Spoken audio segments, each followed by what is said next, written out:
Hey there, guys. So I want to thank you, as always, for taking the time to check out this week's live stream. So, in this topic today, we're going to be, of course, talking about grocery shopping for muscle gain. And I think this will be insightful for a lot of people, especially when your goal is related to muscle gain in particular. As always, before I do get started, I do want to mention my website, which is bponlinefitness.com. A ton of information on there where you can check out a free fitness blog. You can sign up for my email newsletter there, as well as information as it relates to online fitness coaching. Another thing I do want to mention is that I am still offering 30% off online fitness coaching, and I will be offering it at least for the rest of the week. It will likely be ending next week, so keep that in mind. So if you're interested, feel free to reach out and let me know. So let's go ahead and get started with talking about this topic, which is grocery shopping for muscle gain. So let me go back. So in this topic, we're going to be talking about not only, of course, the main point here is really, choosing the right options when it comes to, really helping to aid in your nutrition for muscle gain, but also other points here. So we're going to discuss eating for muscle growth, smart protein shopping, carbs for muscle performance, as well as fats for hormonal health, budget-friendly grocery list, label reading 101, and pantry muscle meals. So there's a lot of different points that I'm going to be going over in this particular live stream. So as far as eating for muscle growth, there are a few factors to keep in mind when it comes to really helping to optimize what you eat to help aid in your nutrition and helping with that muscle repair process. So prioritize protein at every meal. Of course, build your cart around lean meats, eggs, Greek yogurt, cottage cheese, as well as protein-rich plant foods. Target should be around 0.7 to 1 gram of protein per pound of body weight daily. This is the overall target that you should choose, especially for muscle gain if you're focusing on muscle gain. Keep in mind that that number can sort of change depending on your weight. So you do want to make adjustments as you do, gain more muscle. Carbs is equal to energy and recovery. So choose complex carbs, oats, brown rice, potatoes, quinoa, as well as fruits. Carbs, of course, refill glycogen stores and support intense training. So don't fear healthy fats. So include avocados, olive oil, nuts, seeds, as well as fatty fish. Fats, of course, aid in hormone production and also help with joint health. So again, I've mentioned this previously before. When you're focusing on muscle gain, the main thing is to keep in mind that you want to eat in a calorie surplus or a caloric surplus. Muscles need more fuel than maintenance. And I've mentioned maintenance calories before, and maintenance is basically sort of the baseline level, the normal level of calories that you would get to maintain the body weight you're at the moment. So with caloric surplus, you want to add at least 250 to 500 calories per day for lean muscle mass, for mass gains in general. Of course, we're not just wanting to add random calories, we're wanting to make sure that they are quality calories that we're including in our diet as mentioned here. So carbs for muscle performance. So when it comes to carbs, there's a few different factors to keep in mind on what you can choose.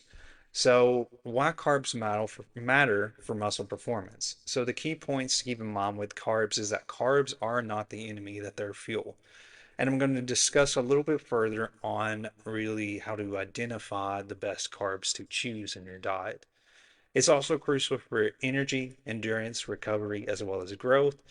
And what we're going to do is break down some of the science and strategy to this. So, carbohydrates are converted to glucose, which is stored as glycogen in the muscles and liver. Glycogen, and I know I've mentioned this before, but glycogen is basically the primary energy for resistance training and high intensity work.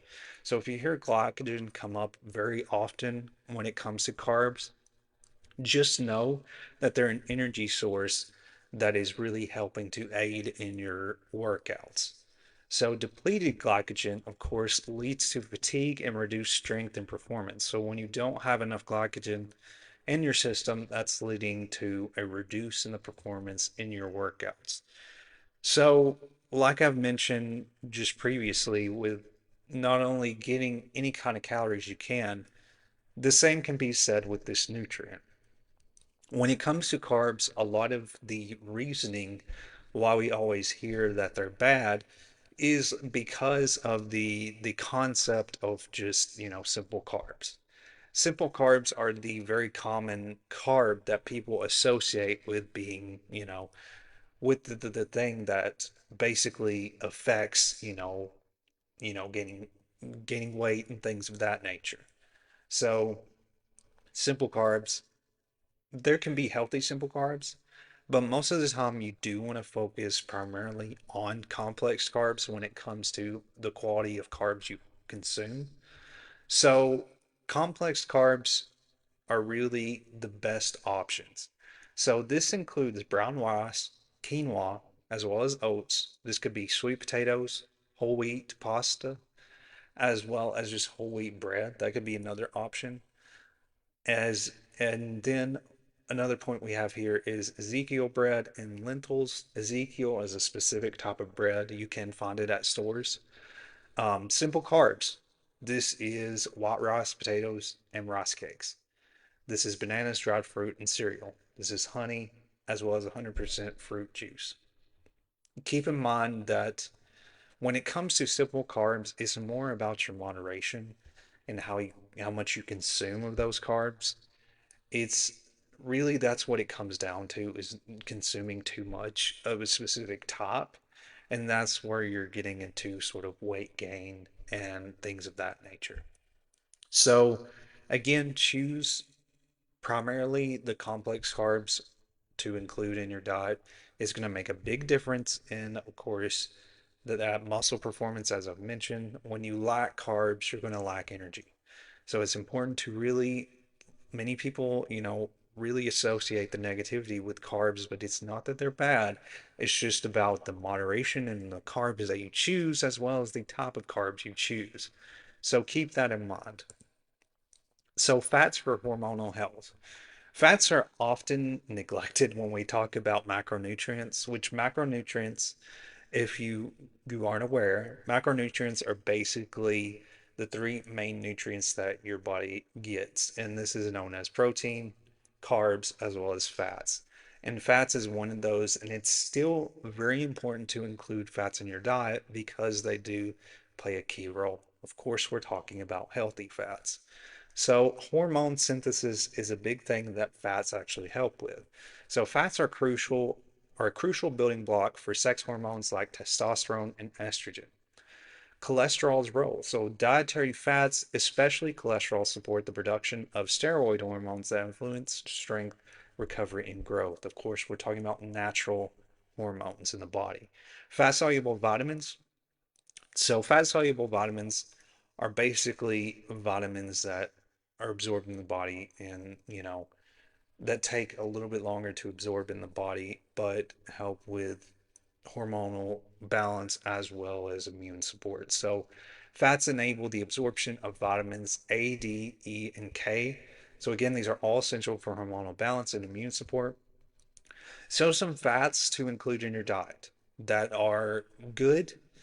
When we're talking about monounsaturated as well as polyunsaturated, these are generally the better types of fats to choose. Saturated fats are really, we're talking about in moderation. It's not to say that they're necessarily bad, it's about having them in the proper moderation.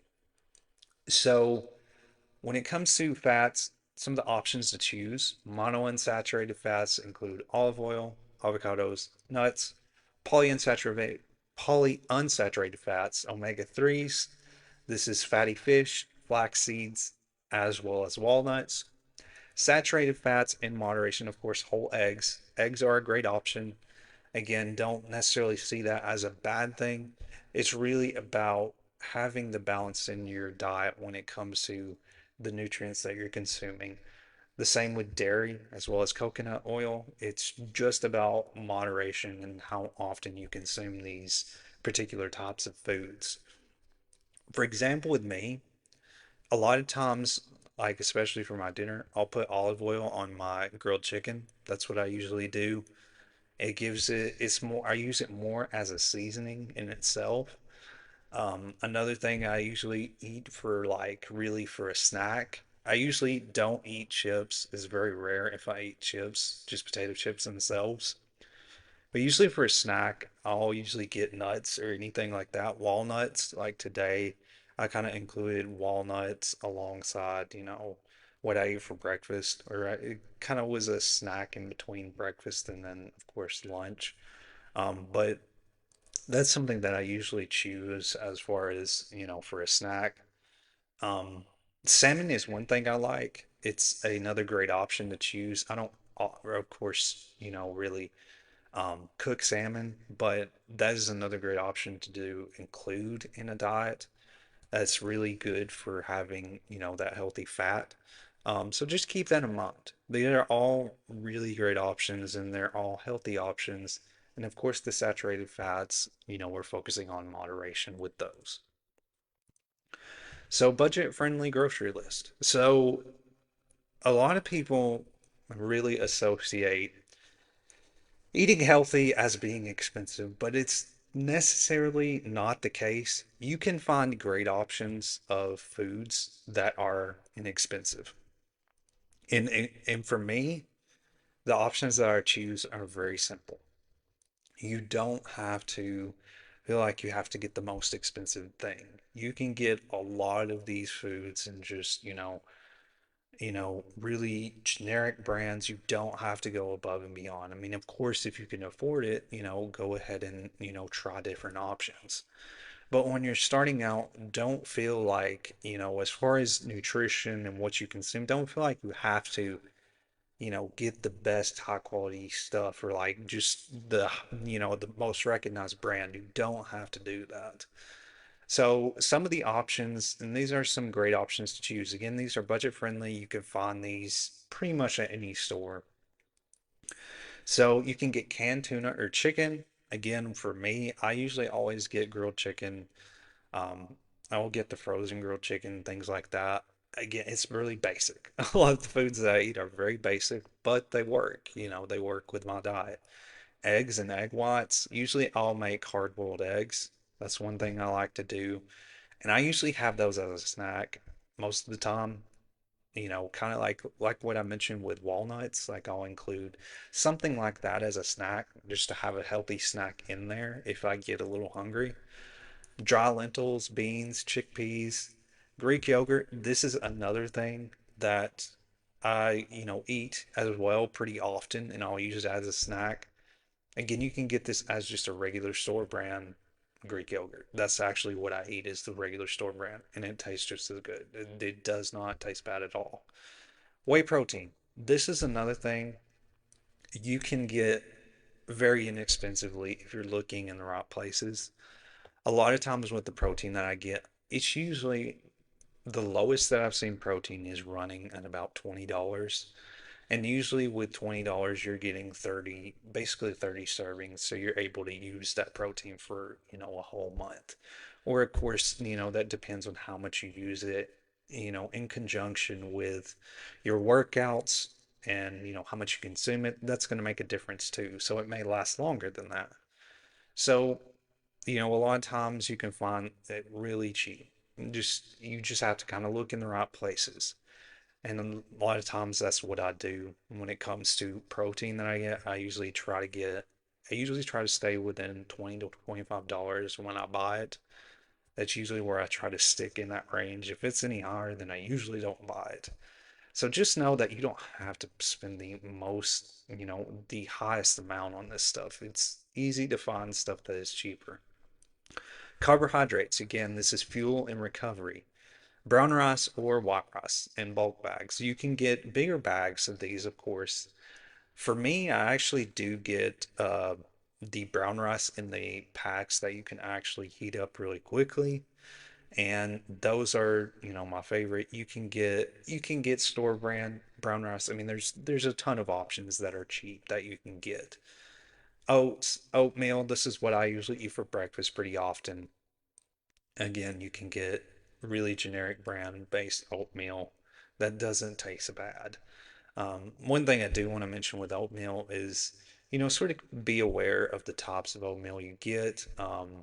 Especially if you have oatmeals that, like the fruits and cream top oatmeal and things of that nature, depending on what you get, you're going to have more sugar in those specific types of oatmeal.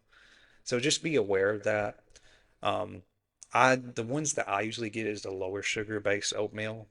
Again, you can get very cheap options here. Potatoes, again, focusing primarily on sweet potatoes are the best option.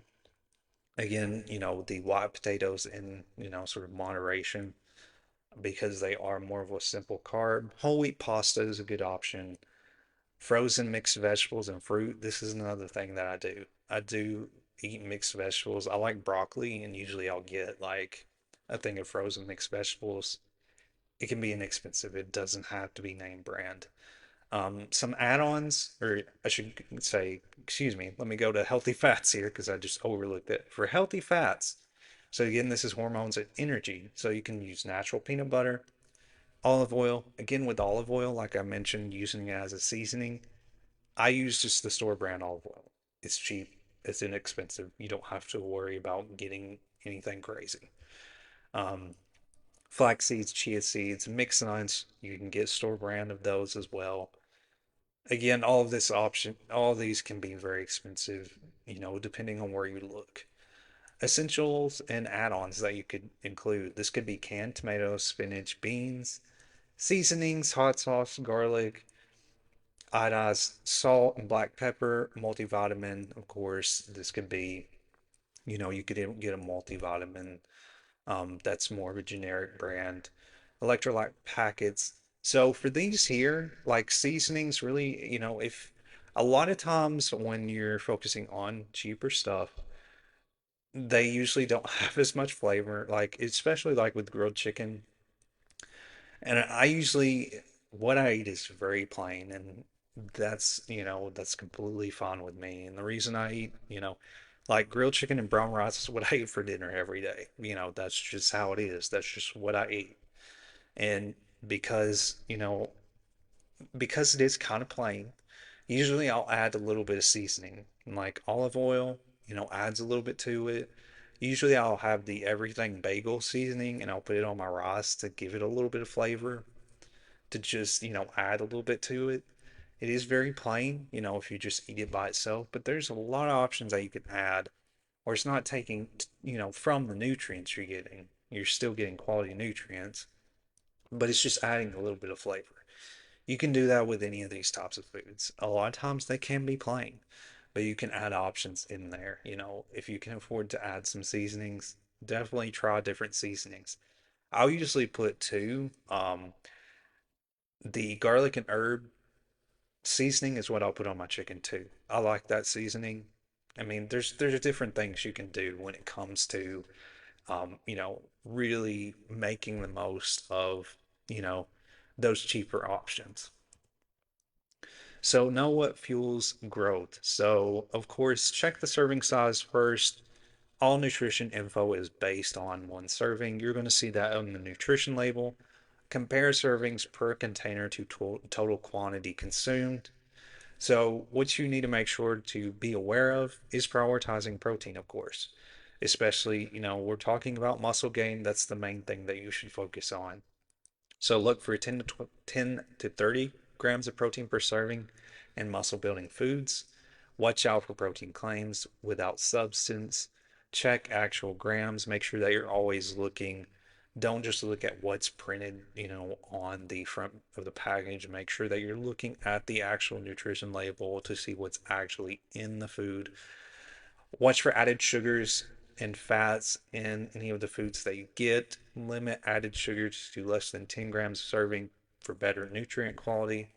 Choose healthy fats again, unsaturated fats. Like I mentioned before, saturated fats are usually the the bad kinds of fats, and to lack of a better term for that, and then avoid trans fats as well. You'll see these on a label. Um, Another thing too is keeping ingredients simple. Fewer recognizable ingredients equals better quality. So the less your ingredients list is, the better. And of course, avoid long lists with artificial additives, fillers, or hydrogenated oils. So if you have a really long ingredients list, you know that that food's likely heavily processed. And then if you have a really simple list, it's going to be a more natural food.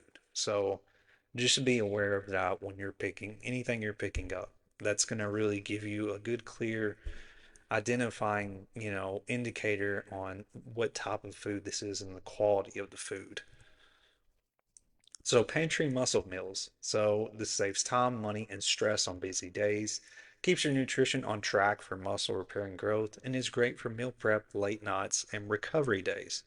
So, on pantry meals, these are some options that you can choose that are, again, you can find these very, generic brands. You don't have to go into the name brand stuff. If you're starting out, go with the basics, you know. And like what I mentioned too, with a lot of clients when they're getting started, I always mention that if you have a diet, if you're so used to the diet you have been, say before you were starting to really get serious about nutrition, slowly change that diet. Don't completely overhaul your diet all at once. Make small changes so where you can really integrate that new diet into your overall nutrition. That's one thing that I think a lot of people feel they have to do. And yeah, you do want to have a healthier diet and nutrition, of course, but the way that you can help sustain that for a longer period of time is slowly integrating it into your lifestyle. Because if you've had a specific type of diet for a long period of time, and then you're just trying to completely overhaul your diet, it's going to make it hard to stick to that because you're just not going to be used to it. So, little by little, change different things in your diet, from your average diet that you had before into a more healthy diet. So, like for your snacks, slowly change your snacks that you eat. Slowly switch things out that, you know, are leading to more healthier options. And that's one thing I think people are really hung up on is that they want to completely overhaul their whole, nutrition all at once. When you do that, it's going to prevent you from building a sustained habit. You're not going to have a sustainable habit. So do small things that are easily changeable, like change, small little things in your diet, and then choose more healthier options that you can include. And that's what I'm trying to get across here is that you don't feel like you have to overhaul everything all at once. Gradually make those changes. Make it to where it's sustainable that okay, I can slowly adjust to this and slowly integrate it into my overall, diet routine or anything of that nature. So, high protein pantry staples. So, these are some good options to choose. Again, you can find these there's cheaper options for these. This could be canned tuna, salmon, or chicken, dry or canned beans, lentils, and chickpeas, shelf stable protein shakes or powders, peanut butter, powdered eggs, or jerky. You can also find muscle fueling carbs, which would be brown rice, oats, or whole grain pasta, quinoa, cautious or canned potatoes, low sugar granola, as well as whole grain wraps, canned corn or sweet potatoes, healthy fats and add-ons. This can include olive oil, nuts, seeds, avocado oil, canned coconut milk, dried fruits, nut butters, tahini, seasonings like sauce, and low sodium broth. These are all just really pantry options. So these are all options that are you could keep in the pantry for a long period of time and they're there for you when you need them. It's just another option that you can think of outside of foods that, are a little bit more perishable, I guess you could say. But these are some great options. Again, it's kind of a rehash. There's a few options here that I have just discussed, but you can find these in different ways. Like with rice, you can find just the regular dry rice, or you can find different types of rice. The same with like canned, chicken. There's can-based options, there's frozen options. These are just more, you know, you can have these types of foods for a longer time in the pantry, basically. So just think of these other add-ons that you can include. Alrighty, guys. So that's pretty much all I have for you today. Again, I hope that you found this helpful and valuable. I really enjoyed talking about this topic because I feel like it's something that not a lot of people are aware of, especially when we're talking about healthy foods. And a lot of people always associate that, you know, healthy foods are extremely expensive when a lot of times they're not. It's just about the options you choose. You don't have to have name brand stuff. You can have very simple brand, like just the normal store brand, options and still get a good diet. Like I mentioned, a lot of what I choose is not, a lot of it's not really that name brand. It's just the more generic top brands, the store brands. So just think about that. Think about those options. There's a lot of options to choose from. And again, if you're really wanting to change your diet and you're really hung up on what you normally eat now, make small changes. Um, just make those small integral changes, bit by bit, and just see how that, affects, really building that habit a little bit better. So, with all that being said, guys, I do thank you for taking the time to check this live stream out. I will have another live stream next Wednesday, of course, at 12 p.m. Central Standard Time. If there is another time that works for you guys, feel free to let me know if you do have that time. Otherwise, I do really appreciate your time. I'm really, again, hope that you find this valuable and helpful. This will be uploaded to YouTube. I do have another new video that I've uploaded to YouTube recently where I've recorded discussing the topic of goal setting. So I believe that that'll be insightful for you guys as well. Definitely check that out. But this will be on YouTube as on my homepage of my website. So again, if you missed any of these, they're always archived and you can watch them anytime. So thank you guys once again for taking time to check this out. If you have any questions, feel free to leave a comment or provide any feedback that you have, if you want to leave a message or anything of that sort. I really appreciate your time. And again, I will see you guys next Wednesday at 12 p.m. Central Standard Time in the next live stream. So thank you guys once again.